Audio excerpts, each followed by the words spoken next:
Hello guys, magandang araw. Welcome back again sa aking YouTube channel. So sa ngayon, meron tayong gagawin na unit. Ito guys ay Samsung. Yan. So ito guys ay 50 inches na Samsung na Smart TV. Okay.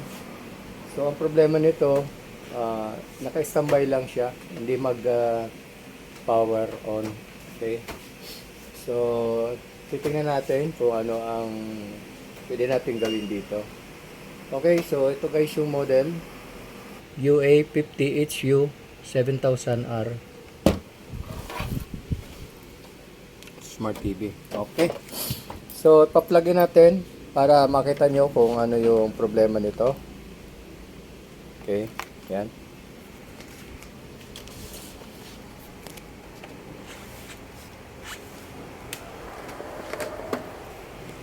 So yan, naka-red lang siya. Yan. Power on natin.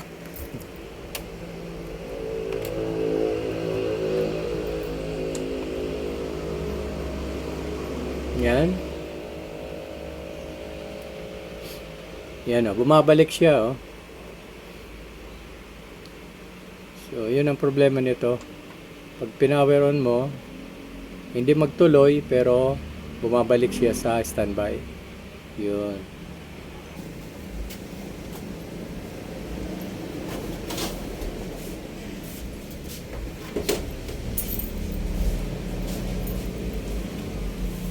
Ito yung power supply, main board, then nandito sa loob yung T-con. So dahil ang problema nito, hindi siya magtuloy, mag-focus tayo muna dito sa power supply. Okay? So pa-plugin ko at check natin kung ano yung mga supply na missing dito.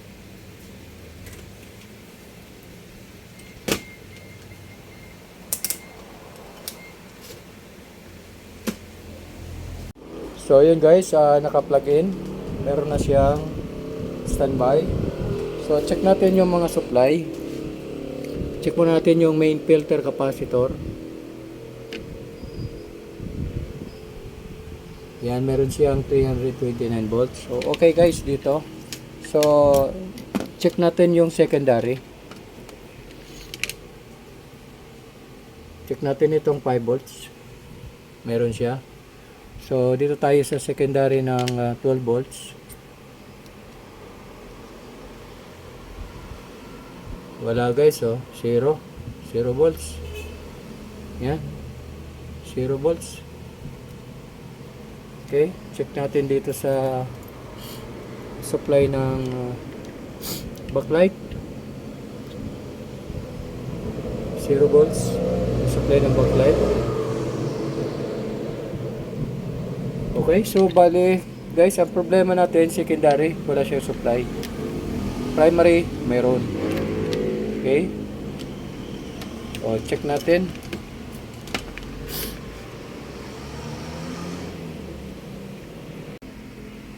Okay, check natin.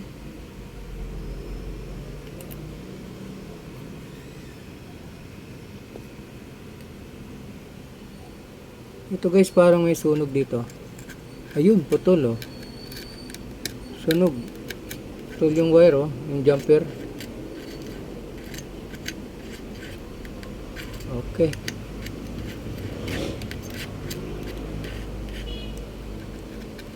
Sunog siya oh. Okay.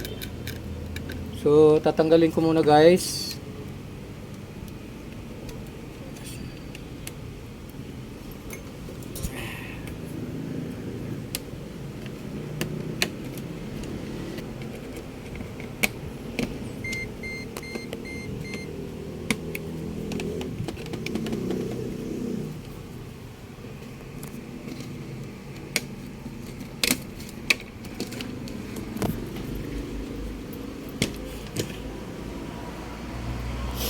Guys, tatanggalin muna natin itong board at repair natin itong jumper dito. Alamin natin kung yun lang ang problema niya. Okay?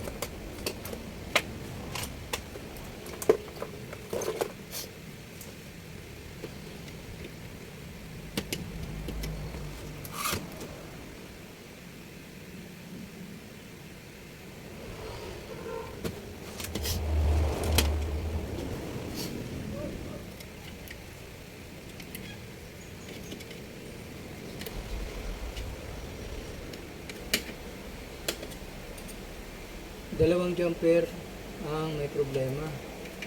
Putol. Dalawang jumper. Yan, dalawa. So, papalitan natin itong dalawang jumper.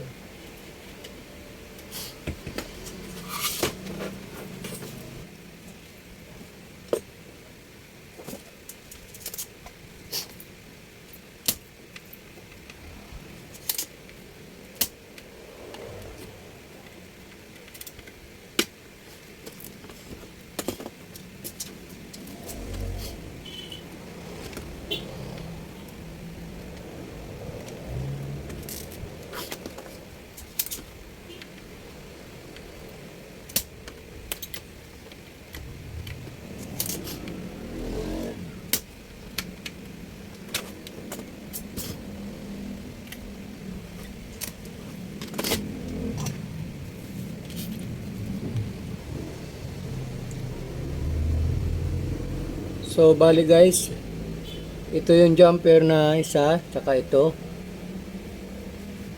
nasunog, tinalawang siya, so papalitan natin. Okay?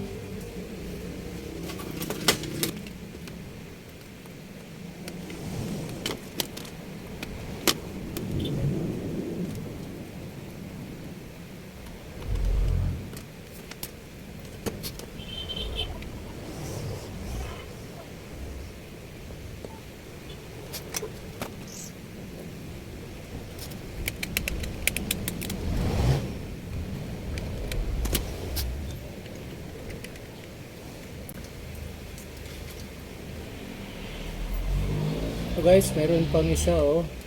Yan, putol.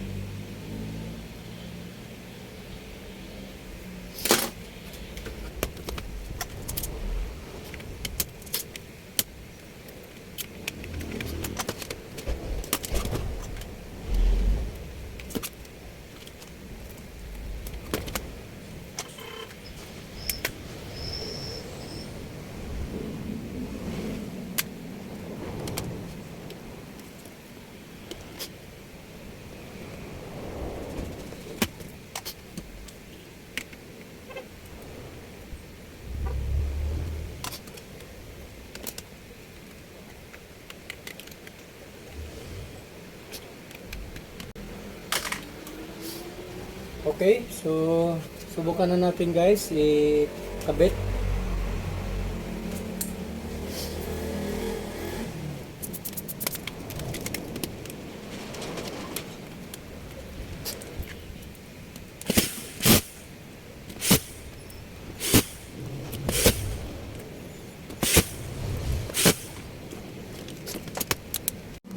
Okay, so guys, ito na yung pinalitan natin. Ito, pinalitan natin yan. Ito. Then, yung isa dito. Yan. Puro yan na putol na yung jumper. Okay. So, ngayon, kinabit na natin yung backlight. Then, yung supply sa mainboard. So, ipa-plugin natin. Okay. Kung mapapansin guys, nagbi-blink yung ilaw. Ayan. Then, check natin kung magkakaroon ng backlight. So, yun. Lumabas na guys yung backlight. Oh. Ayan, meron na siyang backlight. Ayan. Okay. So, ngayon, magbo-voltage check tayo. Check natin supply. Kanina mayroon ito. Yung 5 volts. Yung dito sa 12 volts, tingnan natin. O yun, meron na siyang 12 volts. Yung apat yan, meron na yan 12 volts. Ayan. Okay, then yung supply sa backlight, check natin guys. Ayan, meron na siyang 273.9 volts. So, gumana na guys yung kanyang secondary. So, ngayon, alamin natin kung meron na siyang display. Okay.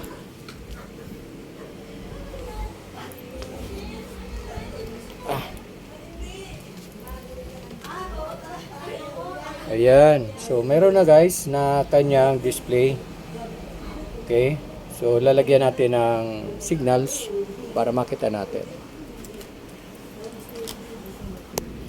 Okay. Tingnan natin.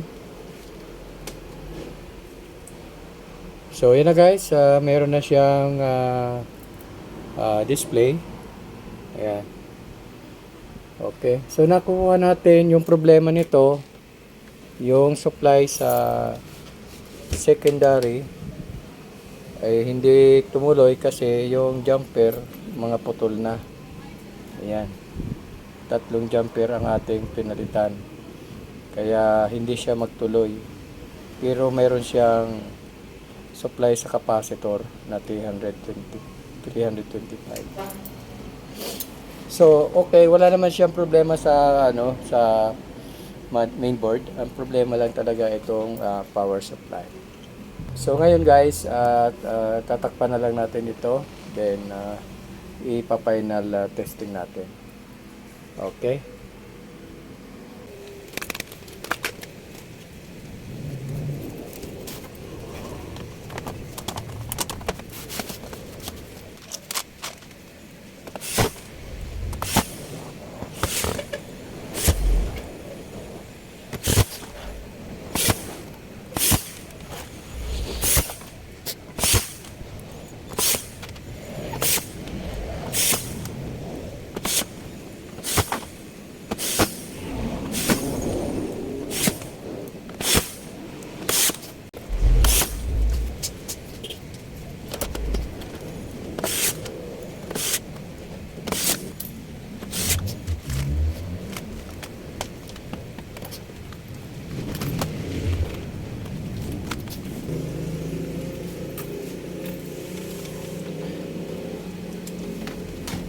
Okay, so ito na guys yung unit. May picture na siya, oh. Yan. So, nakuha natin guys yung problema nito sa power supply. Okay, so guys, maraming salamat sa inyong panonood sa aking video. At sa mga hindi pa nakapag-subscribe sa aking channel, please subscribe and paki-hit ng notification bell. Then paki-like and share nitong video ito. Okay, so guys, maraming salamat. And hanggang sa susunod, God bless. Bye-bye.